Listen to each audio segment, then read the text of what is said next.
We're talking Sauvignon Blanc today. Sauvignon Blanc is a beautiful wine, very misunderstood, and mostly because I call it the chameleon of whites.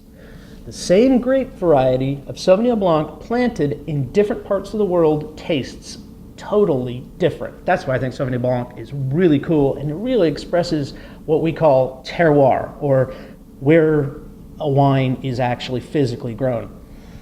California Sauvignon Blanc is very crisp, it's very green, it has grassy, herbaceous flavors to it, and a bit of ripeness up front. And usually you'll find these from Napa Valley, Sonoma County, that area. Sauvignon Blanc likes to be a bit cool, and those areas do very well, and all the way up the west coast of the United States, Oregon and Washington do Sauvignon Blanc. And again, usually that herbaceous, grassy varietal. It's done very, very well in Chile. And down in Chile, it usually shows a bright, rich tropical fruit, kind of lush, very citrusy, Meyer lemon, lemon peel, that kind of thing. The acidity can vary. The ones with higher acid are excellent wines, and they're very good values. Now, probably the most well-known Sauvignon Blanc comes from New Zealand. Everybody is crazy for New Zealand Sauvignon Blanc, and about 10 years ago it was a huge fad, and the prices just went astronomical through the roof. They're coming back down again, and so Australia is something good to consider. Australian Sauvignon Blanc is very different.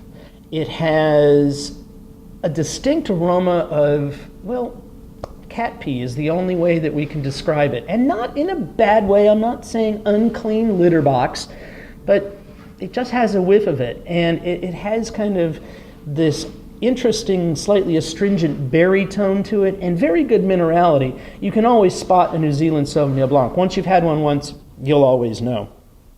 Now, the finest, to me, Sauvignon Blancs come from the Loire Valley. They are steely, they are minerally. The soil there is literally nothing but just gravel and flint. It's all flint. It's just rock, and they grow up the sides of the Loire Valley, up on the slopes, very limestoney, flinty, and they carry on this very, very wonderful, minerally crisp, structured. Think Sancerre, for example. They're amazing wines, but 100% different from New Zealand, and New Zealand is 100% different from South America. That's why Sauvignon Blanc is the chameleon, but wherever it's grown, it produces a very satisfying wine. You should check some out.